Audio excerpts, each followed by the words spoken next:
We can all wave goodbye to the Cincinnati Bengals as the Baltimore Ravens eliminate them in a dominant shutout win in Week 15.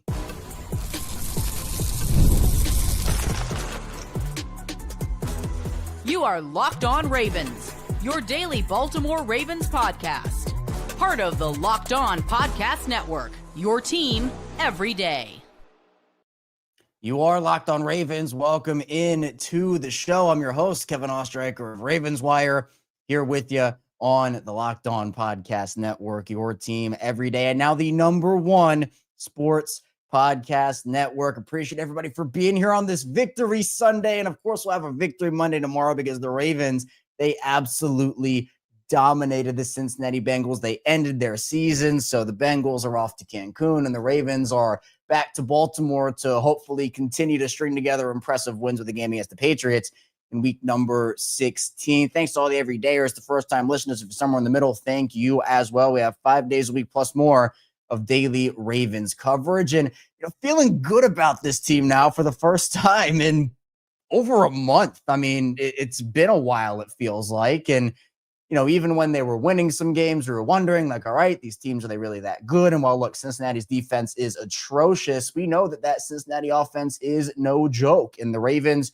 shutting them out, I mean, it's impressive. I'm over the moon with the performance in this game. And, I have to give, everybody a lot of credit, but particularly for this defense to do, because we saw what happened. I mean, look, no T. Higgins in this game for Cincy. That's a big loss. We saw in the game on Thanksgiving, like, they didn't have T. Higgins in that game either, and they still put up 30-plus points on the Ravens. And, Lamar very happy with the performance and, a lot of good things to take away from this game, both offensively and defensively. And, look, I'm not going to lie, they kind of had us in the first quarter a little bit and into that second quarter with some sloppy plays and turnovers and whatnot. But honestly, both teams were sloppy. And the Ravens, the difference is the Ravens were less sloppy and also took advantage of the Bengals' sloppiness a lot more than Cincinnati did. And that offense in Cincinnati, again, is no joke. And with the way that they pressured Joe Burrow, got under his skin and the Bengals' skin itself, you could tell by the end of that game, the Ravens had completely broken their will.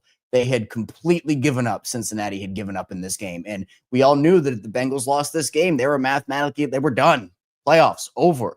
And the Ravens broke their will so badly over the course of this game that there was no fighting them to do anything like midway through the fourth quarter. And Lucas talking about this is what happens when we play a full 60 minutes of football. I'd say it's a full 45, but even so, like what you're saying, Lucas, is 100% correct. This felt like the most consistent win of the Ravens season, even if it was a little rough in the first quarter and heading into that second quarter. But like Maximilian saying here, Lamar looks closer to his old self. And I think, again, like that's what I was saying over the course of the week and even on some of the shows we did, both last week and on the show we did for this morning and on Saturday for the bonus episode. Like, if Lamar has to miss a day of practice every week to be feeling better on game days for Sundays, yeah, it's not ideal, but you take that because Lamar doesn't really have to practice to play and play effectively. So it's at the end of the day, I thought Lamar played a really good game overall. And just looking at the stats, so look, the defense was the story of this game to me, but we will start on offense with Lamar Jackson, who again, didn't have to throw the ball a lot, right? 8 of 12, 150 yards, 2 touchdowns, did have the interception, but of course we're not crediting that one to Lamar as, Zay dropped that ball right into the waiting arms of a Bengals defender. But this is the exact type of game that the Ravens needed because you ran this football effectively. Derrick Henry, 11 carries for 100 yards. Keaton Mitchell, 8 for 66. Lamar had a couple of scramble plays where he was able to get outside and pick up some yards with his legs. And this includes Tyler Huntley, 3 carries for -3 yards, bringing that total down a pretty decent amount. So it would have been 21 carries for 186 yards. So let me actually do that. 186 divided by 21 is 8.9 yards per carry if Huntley doesn't have those 3 kneel downs. Just an utterly dominant win for them where, again, they started off a little slow in this game. And, you're wondering with that Bengals offense, it's like, okay, you need to start fast. And they didn't do it. This game was horrendous to watch over the course of the first quarter. It was a shutout game. The first quarter went by and it felt like 20 minutes or something. It was terrible. But the Ravens offense was able to take advantage of the defense, putting them in, in a good spot. And at the end of the day, like, I really felt like Baltimore took control of this game in the second quarter, and they did not let that Bengals team get any momentum, because we know that this is a very momentum-based Ravens team, by the way, where they play a lot based off the momentum that they get. And I think, to me, with some of the plays that the Ravens had on defense that got under the Bengals' skin and everything that was going on there, you could tell that they were slowly, like, just continuing to beat the Bengals down and down and down and down. And they couldn't handle it. They could not handle it. So I was impressed with the offensive performance outside. I mean, there were some weird play calls, and there were some times where the run game was working and then Todd Monken abandoned it, and that can't happen. I mean, still, and luckily the defense was playing so well it didn't matter. So it wasn't a picture perfect game from that regard, but even still, you did enough, and I think that you at least got some positive. And this is what I'm talking about. Like, the Ravens are not going to play a defense as bad as that Bengals defense probably for the remainder of the season, even if they do get into the postseason. That Bengals defense still is the worst defense in the league, and it showed on Sunday in multiple different areas. But I'm hoping that they can at least take some momentum they found offensively from that game and carry it into the Patriots game and carried it into the Packers game, and then maybe that Pittsburgh game in Week 18 where that means a little something more, right? That is when you really start to, I think, and again, like, it's about what have you done for me lately? This has been a terrible season for the Ravens. It's been horrible. It's been disappointing, but you still have 3 games left. You're back to 500 at 7-7. And, everybody who was a Ravens fan is now a Miami Dolphins fan for that Monday night game with the Steelers, because even still, like, all 3 wildcard teams won today, and they don't have the tiebreaker against 2 of them.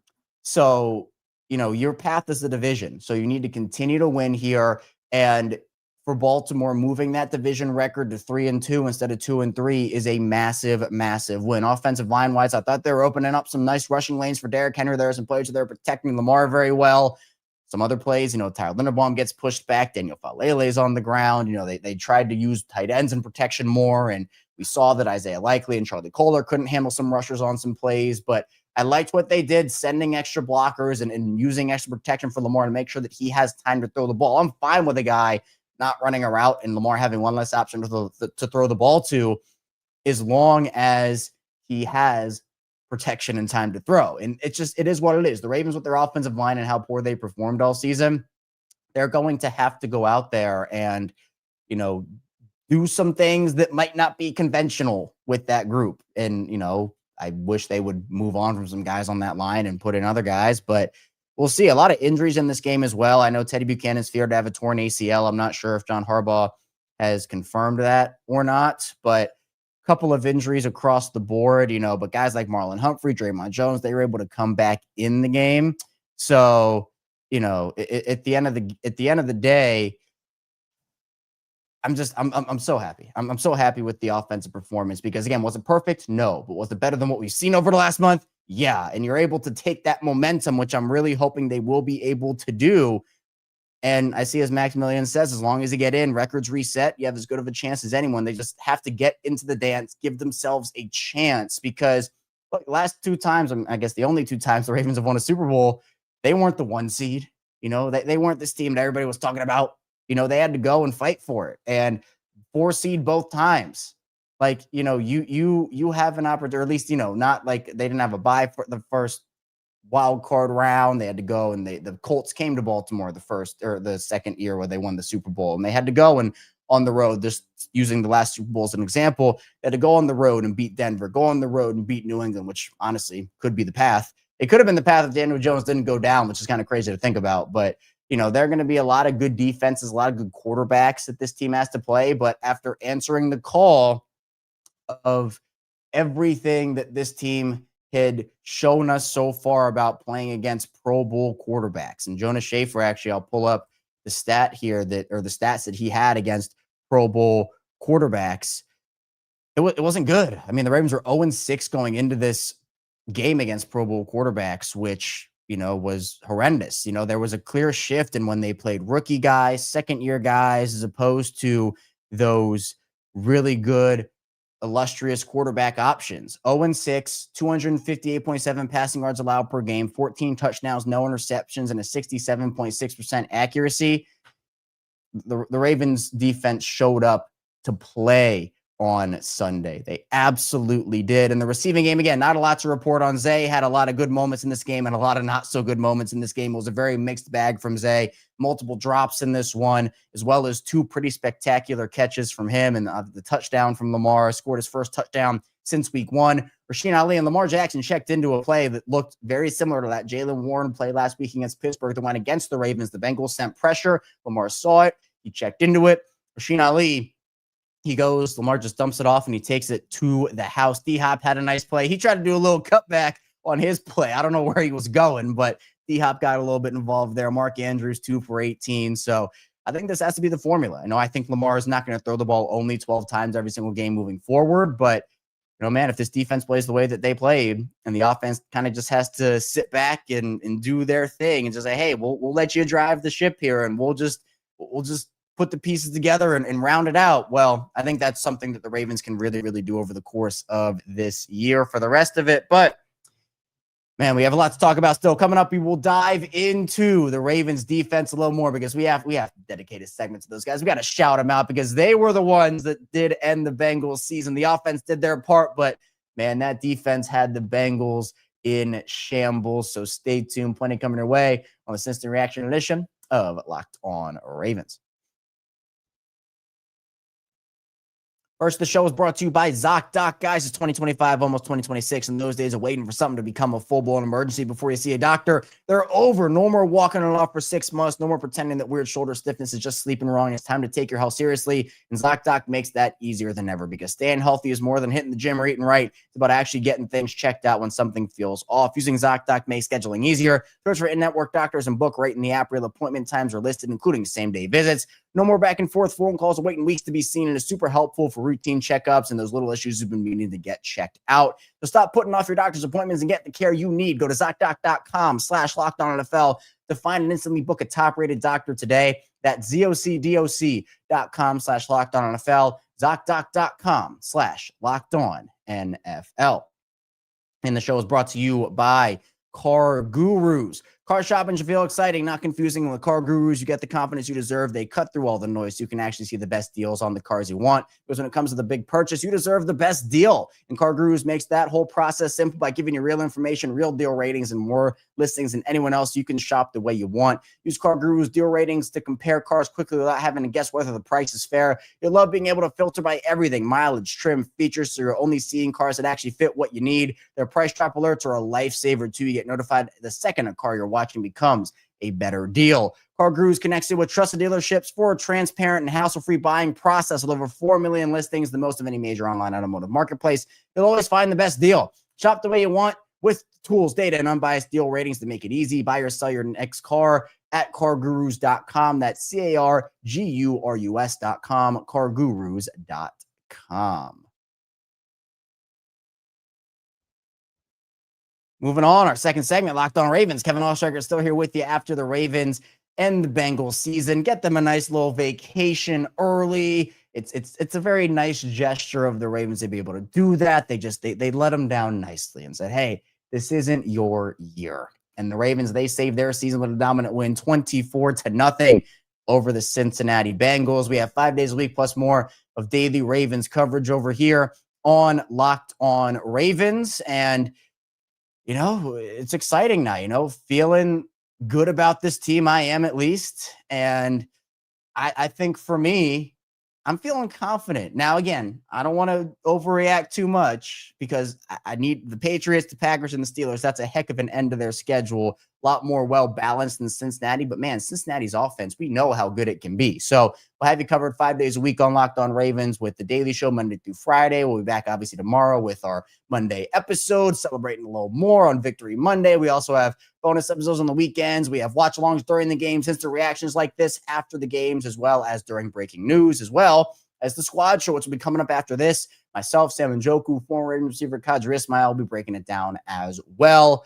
But let's dive into it a little more. Defensively, this Ravens team broke the Bengals. They broke the Bengals. Joe Burrow, 25-39, 225 yards, no touchdowns, 2 interceptions. Now, one was Burrow's fault, one was on Jamar Chase, where Burrow overshot Jamar a little bit. The ball, I mean, it's a catch that Jamar usually makes, but it bounced off his hands and into Marlon Humphrey's arms. And again, like, Joe Burrow played pretty poorly in this game. A lot of mistakes from him. He took a sack on third down by Tavius Robinson. Welcome back, Tavius. Huge game from Tavius. And Tavius was impactful throughout the entire course of this game. But, Joe, just like a couple of really boneheaded mistakes in this one. Jamar was, I mean, he finished with 10 catches for 132 yards, but a lot of that was garbage time stuff. I mean, when it mattered early in the game, when the Bengals were trying to establish momentum, drops, couldn't locate the ball in a play where Joe seemed pretty flabbergasted that he was not able to do that. So, I mean, yeah, it's tough, right? It's tough. So at the end of the day, this Ravens defense came to play. And I've read the stats off at the end of the first part of the show about the Ravens and the Pro Bowl quarterbacks and everything that was. But, what I had said earlier in the week and leading up to the game, the bonus episode, the game day preview edition this morning, I had said, look, I feel optimistic because usually the Ravens do play better with their backs against the wall, and they understand that. They have that mentality, and it is put up or shut up time for this team. It was for both teams, but the Ravens just showed that they wanted it more. And the Bengals, they gave up. They lay down and said, hey, you got it. It's not our year. And honestly, like, if I'm the Bengals, huge changes next year. Like, Zach Taylor can't be the coach, because when you give up in a game, in a season-defining moment like that, midway through the fourth quarter, I get it. You're down 4 scores. Like, it's, you're not going to win that football game. It's tough to say. I guess it was 3. You'd need 3 touchdowns and 3 3-point or 2-point conversion. Yeah, I guess they need to throw in a 3-point conversion for the Bengals if they wanted to come back and win that game. But it just showed a lot about how tough Baltimore is mentally versus how weak Cincinnati was. And this is such an important year. And we'll talk about this a little more in the final part of the show coming up, and just about what's next for Baltimore. But all I want is them to get a shot in this dance. And what they needed to do was they needed to show that, like, hey, we can still dominate. And while it wasn't a full 60 minutes of domination, even when the Bengals were picking up some chunks early in that game, it was timely plays and timely turnovers and just timely moments that helped the Ravens in that. And, like, the Bengals offense, just for reference, only averaged 4.2 yards per play in this game and went 3 of 15 on third down. Now, the Ravens went 2 of 7, so it wasn't like they were crazy from third down or anything, but the Ravens have quietly turned into a very, very good third down defense this season.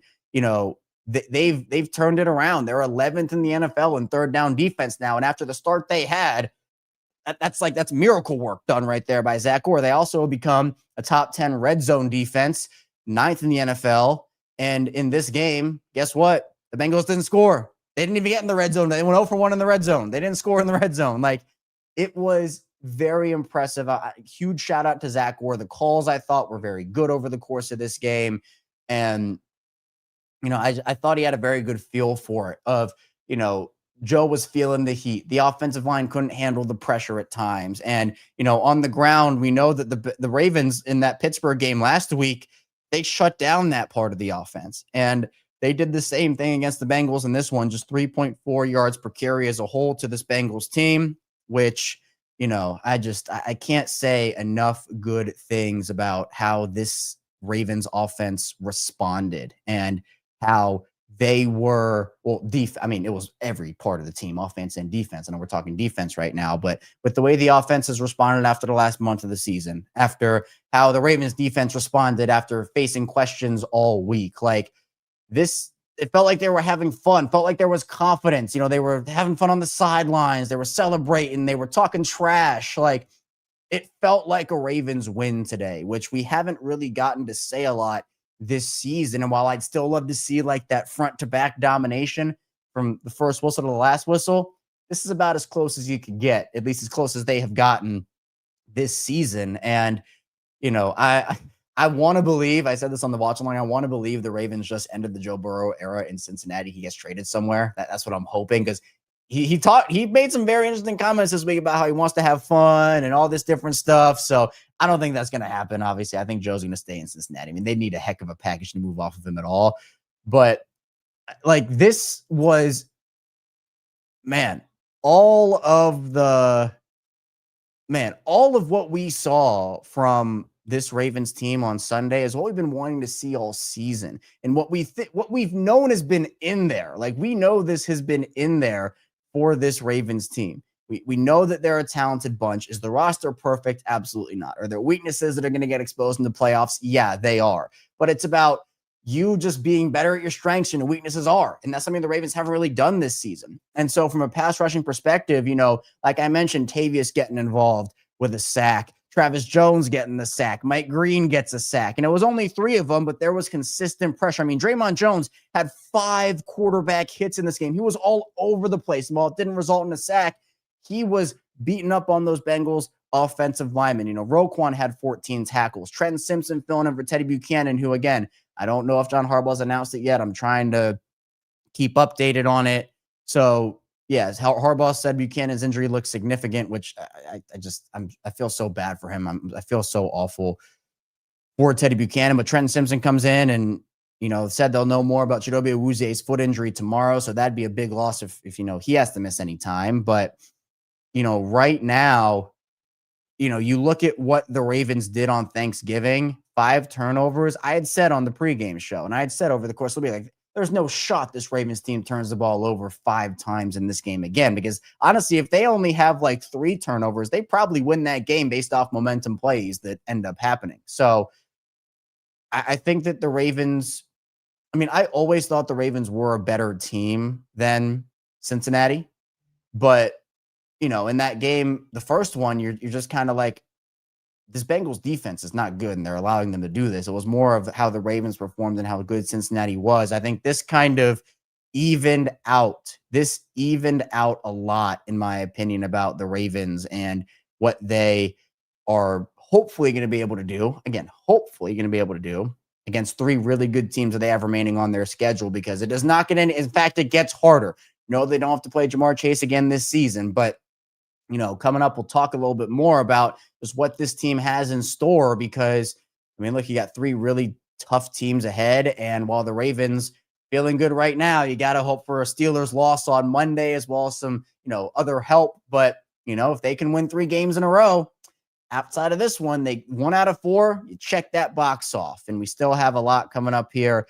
So be sure to stay tuned. We have so much coming your way here on Locked On Ravens.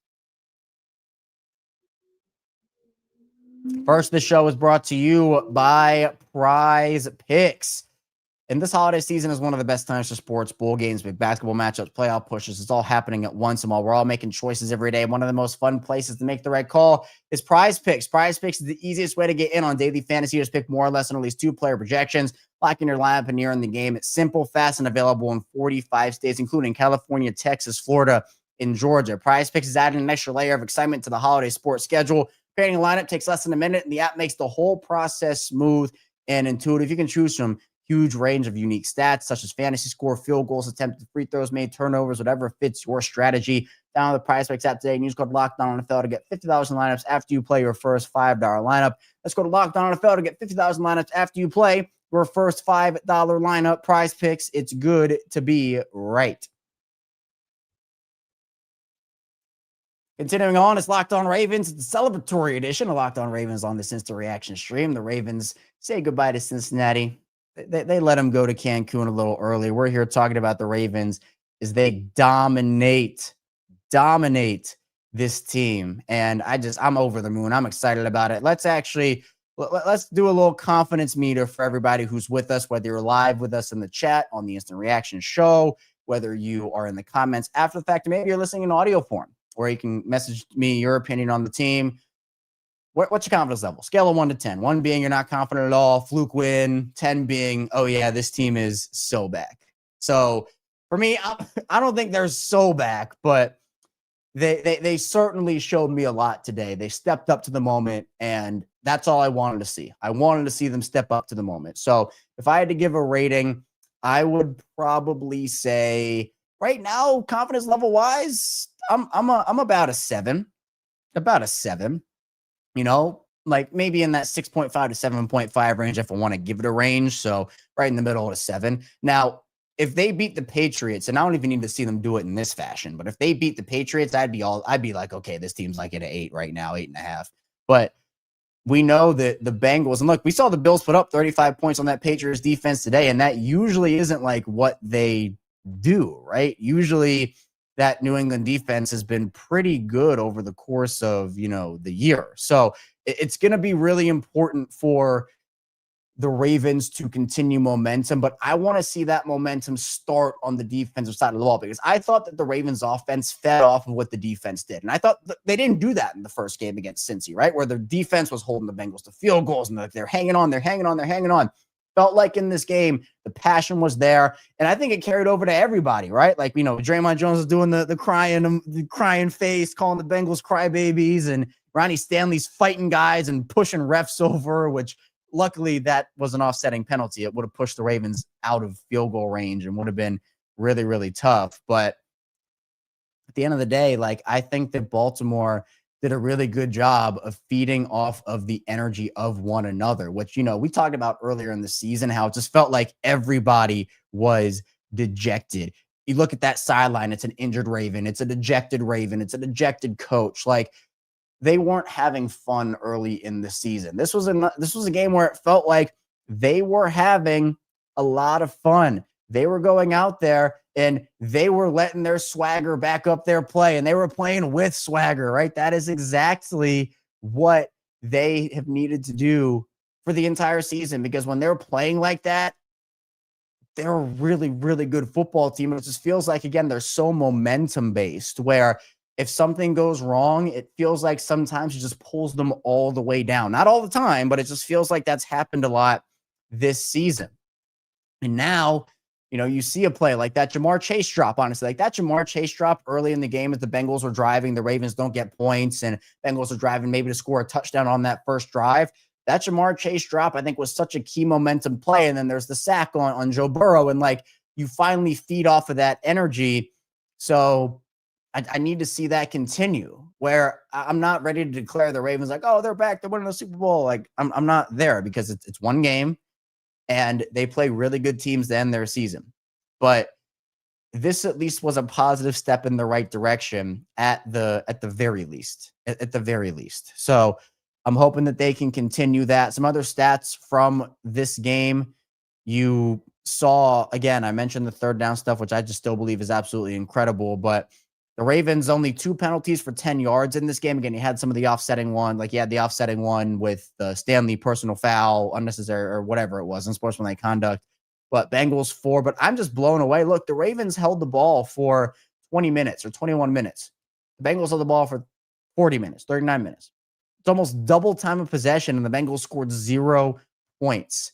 And especially a lot of that was like towards the end of the game, the Bengals legitimately just gave up and were running. I mean, what was their last drive? Their last drive was, so the pick 6. So the Bengals essentially held the ball for 13 minutes in the fourth quarter, and the Ravens scored 7 points, which is how dominant the defense was over the course of the game, which is unbelievable. But man, I love what I saw. And this is the type of game that I think you needed to get some confidence back in this one. And I just, I can't see it. And sorry, Stay Humble, for the title. I mean, this is an instant reaction show, unfortunately. So I apologize. But, all my instant reaction shows have the results of the game in them. So, this is what we do here. Bengals are in Cancun. And so A1 asking, has Burrow ever been shut out in a game? I actually don't know the answer to that question. So, I mean, I'd assume so. I mean, maybe there's a game early in his career that happened with, but I wouldn't be shocked if that actually is what happened. I wouldn't be shocked at all. So, Baltimore, I think, in this game can really use the momentum. I mean, they needed the momentum boost. And John Harbaugh, I mean, Lamar was very complimentary of it, saying, that they had a really good week of practice, and Harbaugh said it was their best football game of the year, which I 100% wholeheartedly agree with. But, Lamar giving credit to the defense, and he talked about the importance of practice. And so, I mean, maybe that means he's going to practice for a full 3 days this week. I'm not sure. But even so, the practice work, the preparation and all that. I mean, you could see from the jump that like the Ravens were so motivated to win this game. And the Bengals just kind of felt like, oh, hey, we beat them down on Thanksgiving. Like, all right, we can just kind of not sleepwalk through it, but hey, we know we can do against these guys. And the Ravens said, no, that was the outlier. That was the outlier. Shante asking, do I think Zach Taylor is as good as gone? I do. I think he should have been fired at least last year, if not 2 years ago. I think he's a terrible coach. And I joked on social media, like the Bengals should extend Zach Taylor. Like, yeah, go Zach Taylor. But obviously that's me wanting him to stay because from a Ravens perspective, that'd be a very, very good outcome. But yeah, I think that Zach Taylor's gone. There's no, especially with what we saw with them giving up late in that game in a must-win game for your season and him just essentially calling it in there. He's going to be gone. He's going to be gone. So it's going to be interesting. I see A1 saying it'll be the first time since 2019 that an AFC team other than the Bengals or the Chiefs will represent the AFC in the Super Bowl. That's crazy. And again, the Bengals were only there one time. So it's crazy with the Chiefs and the Bengals being gone now. The Ravens, again, just get into the dance and you start to play these teams where it's a lot more unknown as opposed to like, man, the Chiefs have been dominating the Ravens for so many years, or, you know, the Bills have had the Ravens number in the postseason. And I see people talking about Fale. They're like, I get it, right? I get it. And actually, this is a good point here. If the Ravens win against the Patriots, they can't afford to lose to the Packers as long as the Steelers lose one of their games. Like they can't afford to lose to the Packers because that's an NFC loss. It's not going to be common opponents or anything crazy like that. So you could, or actually, wait, the Steelers did play the Packers, right? Did the Steelers beat the Packers? No, the Steelers lost to the Packers. So it doesn't even matter. So like the Ravens actually, they should probably still want to win that game. So I mean, common opponents, because that would actually put the Ravens up in that column since Pittsburgh lost to them. I'm not sure what the common opponent record is right now, but the Ravens are in a good spot. But the Patriots, Packers, Steelers, that's a really, I mean, it's all setting up. Like, in my opinion, it's all setting up for the Ravens to play the Steelers in Week 18 for the division at Acrisure. I feel like it's going to be flexed to 8:20 Sunday Night Football. It starts here, and I see A1 saying the Steelers still have the Lions. So, yeah, it seems like these teams are going to be set up for a collision course in week number 18. And to me, with the way this Patriots team played in week 15, I mean, again, you're going to have your hands full with Drake May. Travion Henderson looks really, really good right now, but I wonder how confident that defense is after giving up all those points to Josh Allen. So I'm very curious to see how this game goes. I wonder what is going to happen, especially when you're talking about a guy in Lamar Jackson, who in this game didn't really have to work very hard, right? Only threw 12 passes, kind of felt like almost a mini bye week for Lamar. I mean, and again, he had a couple of really nice throws, a couple of really good scramble plays, but the way this Ravens team ran the football, establish it that way, and it just opens up everything. It opens up everything for you. So I'm really pumped for this game next week. And if the Steelers did beat the Patriots, that's right. So, yeah, right. That was a weird game. That was back in September. I think if those two teams played now, it'd be a little different. But that's another equation with the common opponents, where if the Ravens and Steelers play in Week 18 for the division, obviously the Ravens, they would need. I mean, that's a must-win, obviously, because of the fact that even if the Ravens are a game below Pittsburgh in the standings record-wise, it's essentially right now a 2-game lead for the Steelers because they have the head-to-head tiebreaker. If the Ravens were to win that game and the Steelers were to lose it, and let's assume the Steelers beat the Browns, I believe both those division records, if I'm not mistaken, let me look at AFC North standings. I believe that would be 3-3 for each team in the division, because the Ravens are now, or no, it'd be 4-2 for both teams in the division. So then it would turn to, I believe it's common opponents, or is it conference? Right? The tiebreakers, I'll have to look it up. The tiebreakers confuse me. So we'll have to see. But right now, the Ravens, they can hold their heads high. They did an incredible job. Best win of the season for Baltimore. I'm feeling it. This is the most excited I've felt about this team all season. All season, after the whole offseason, I'm talking about this team. It's like, look at the roster. Look at this. It's been a miserable year. But a game like this, it's really exciting just to look at, go back and say, hey, It's been tough all year for this Ravens team, but to have a win like this, to send your division rival to Cancun, a team that was trying to clown on you and did clown on you the first week, to come back in their house and say, yeah, your season's actually done. Man, let's go. Okay, next is common opponents. So I don't know the common opponents record right now, but I think the Ravens were up in common opponents before the Ravens and Steelers played. So again, it's all these crazy tiebreakers the Ravens are a part of here, but just get into the dance.